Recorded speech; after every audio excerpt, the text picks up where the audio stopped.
Hey ladies, happy Wednesday. I hope you're having a great week so far. Let me just give Facebook a moment. There we go. Make sure we're live in the group. Maybe. Let's see here. Okay, I see me. All right, so we are going to talk today about reverse dieting. So what is a reverse diet? Do you need to reverse diet? And how do you reverse diet? So as always, any questions that you might have along the way, feel free to put those in the chat and I will get to them after the live is done. And always, again, I'm always asking if there's any topics that you would like to know more about, please just put the general topic in the comments or create a post in the group. And I would love to know what you want to know. It makes coming up with topics for these lives way easier for me. So I would love to know what you want to know so I can make sure I'm giving you what you want and what you need. Also, don't forget that this week in the group we're using hashtag sleep. So all you need to do is create a new post in the group using hashtag sleep. It can have anything to do with sleep. It can be like screenshots of your sleep tracker. It can be ideas for getting better sleep that maybe you do or things you want to start doing. It can be articles.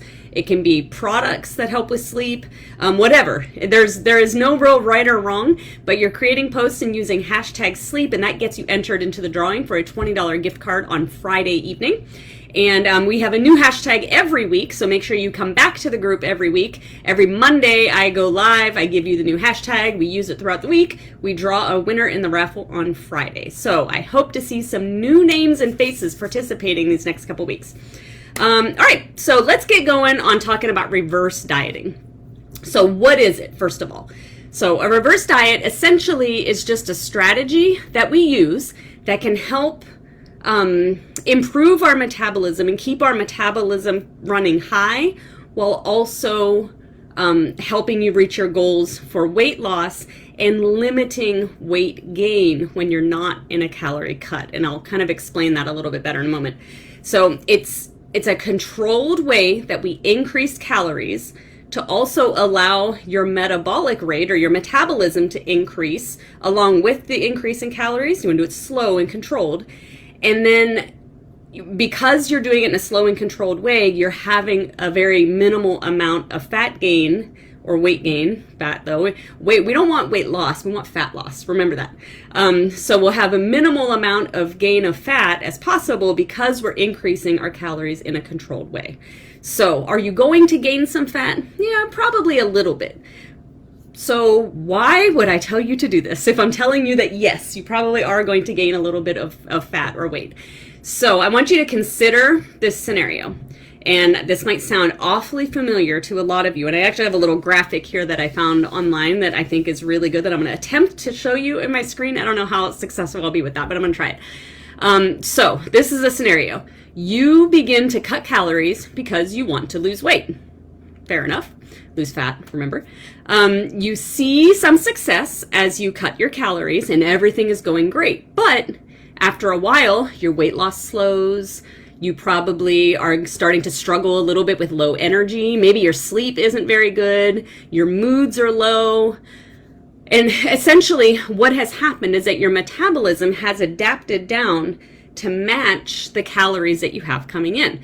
So when our metabolism adapts down, you're not losing weight as much. A lot of people call that the plateau. When I'm trying to lose weight, I've hit a plateau. I don't know what to do. I can't continue. I can't lose any more weight. So your metabolism has adapted down to match the calories coming in. So typically what happens is frustration. You just throw your hands in the air. You're like, I'm done with this. I give up. And you go back to your old way of eating. You've gained all of your weight back sometimes and then some. You've gained back more because your metabolism is now down here and you've started eating a whole bunch more food or more calories in general. And so you've gained even more weight than what you had started with. And then this cycle continues. That's called yo-yo dieting.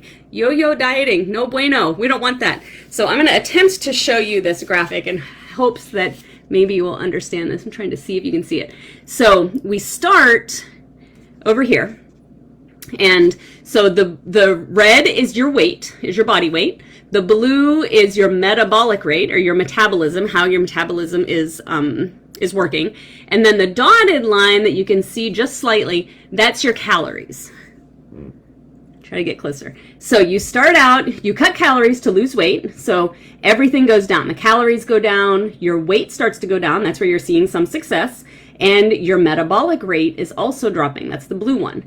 Well, you hit that plateau right there. You get down to the bottom, you're stuck, you're not losing any more weight, you're frustrated. Then you start going back up again. So you notice that dotted line has increased. That's your food. The red line is now your weight. Now you weigh more than you weighed before you started doing this.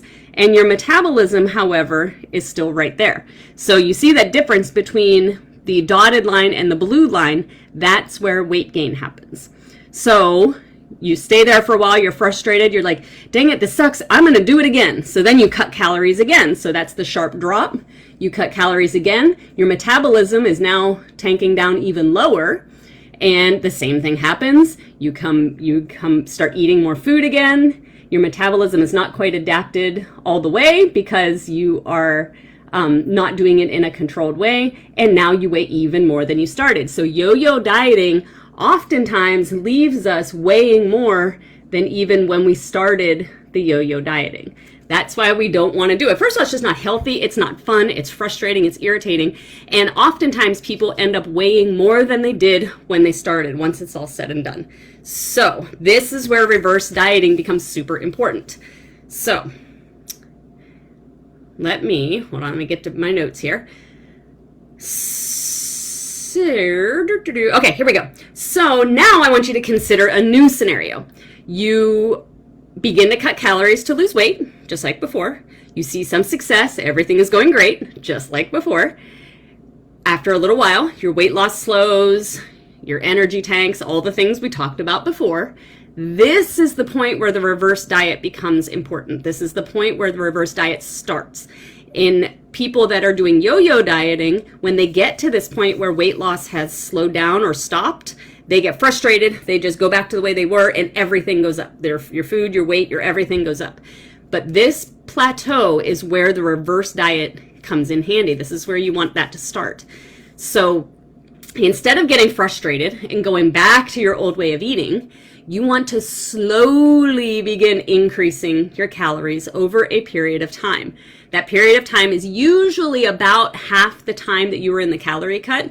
So say you were in the calorie cut for 12 weeks, you want to be increasing your calories for about 6 weeks. So cut the 12 in half. So half the time that you were dieting, you want to be reversing and increasing your calories.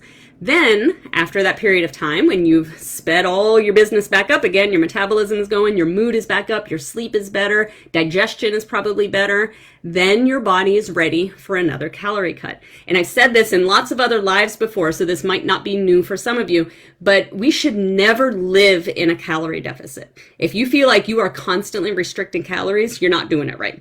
Our calories should always cycle up and down. So we should have periods of time where we're eating more in a controlled way, like a reverse diet, and then we can cut again to lose fat. Then when we hit that plateau and we're frustrated, we reverse back up again, increase everything for a while, feel good, good energy, yada, yada, cut calories again. We should always be cycling if you're trying to lose weight. It should never be a place where you just live. So, do you need a reverse diet is the next question. If you are cutting calories for weight loss, or if you plan to cut calories for weight loss, then I would say that yes, you need a reverse diet when you hit the plateau. We all will eventually hit that plateau where we're no longer losing any weight or any fat. So that's where you want to reverse diet. So if you are in a calorie cut or going to be in a calorie cut, yes, you probably do need a reverse diet. So additionally, if you just simply aren't eating enough food right now to begin with, even if you're not purposefully in a calorie cut to lose weight, if you're just generally not eating enough, which is a lot of you ladies, if we're being honest, it's a lot of you, then you probably will need a reverse diet before you can try to start losing weight.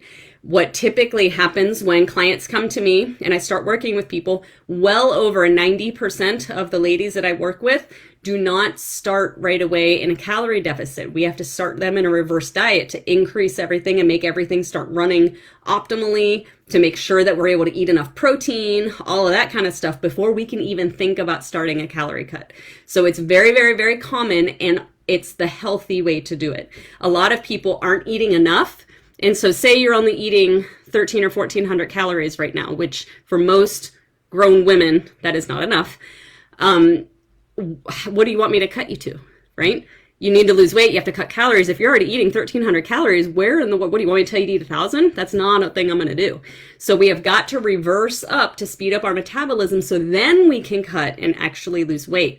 So it's one of those things where sometimes you've just got to be patient with it. The process does not always start immediately. It all really depends on where your starting point is. So if your starting point is low, you need to reverse up first. So how do you know if you're low? You can go online. Your BMR, that's your basal metabolic rate, your BMR. If you search Google for a BMR calculator, and you go to it, answer some questions about your activity, about your weight, stuff like that. And it'll give you a rough idea of what your body needs just for basic human life maintaining functions. So this does not include your activity, any workouts you do, digesting food, getting up, walking around. It doesn't include any of that. It only includes what your body needs for basic functioning.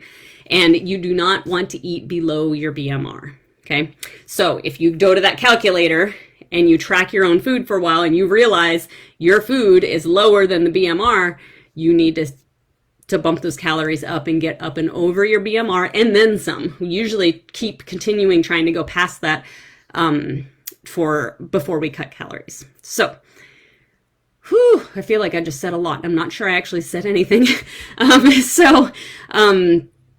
Let's see here. So how do you do all of this? So you want to start by knowing your current calorie intake very, very clearly. So you're going to need to track your food by weighing, measuring your portions. I prefer weighing them. I use a scale for pretty much everything that I eat. You would be shocked by how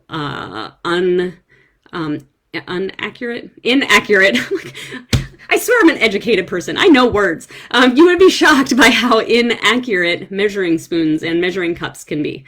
Weighing your food is truly the only real way of knowing what it is exactly that you're eating. So I always recommend weighing over measuring, but measuring is better than eyeballing. Eyeballing your portions are never going to work for you, y'all. So you want to weigh/measure your food, track your food, make sure you're including every single thing that goes into your mouth, including the oil that you put in the pan to cook your food, including the nibbles of, candy out of the candy jar at work. Every single thing that goes into your mouth, you want to make sure you're not only weighing it so you know exactly what it is, but you're tracking it into a tracker like MyFitnessPal or something else. So that's how you know where you are right now. I would start doing that before you even think about reverse dieting or cutting calories, whichever way you want to go. Just track your intake, your current intake for a few days.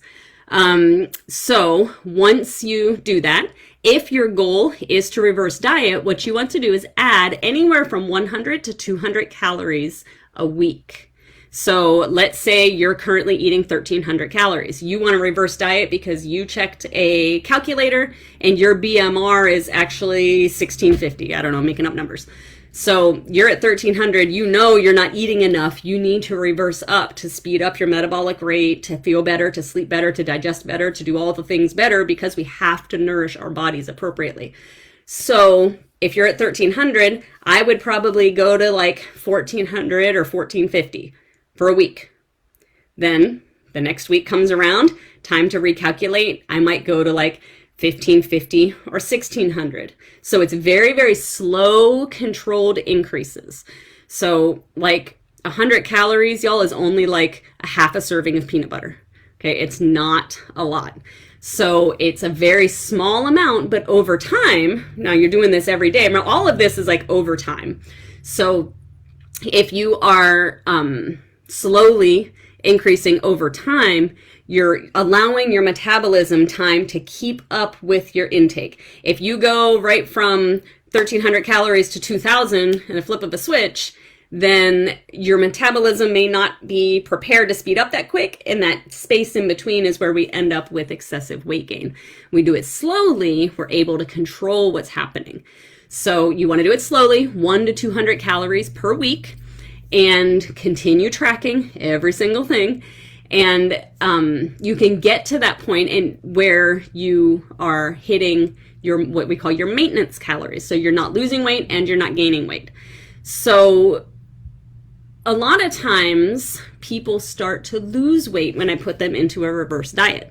So it doesn't make sense. How do I lose weight if I'm eating more calories? Well, usually we attribute most of that to increased activity. You're feeling better because you're giving your body more calories and more energy. So you tend to be just naturally more active without really even thinking about it.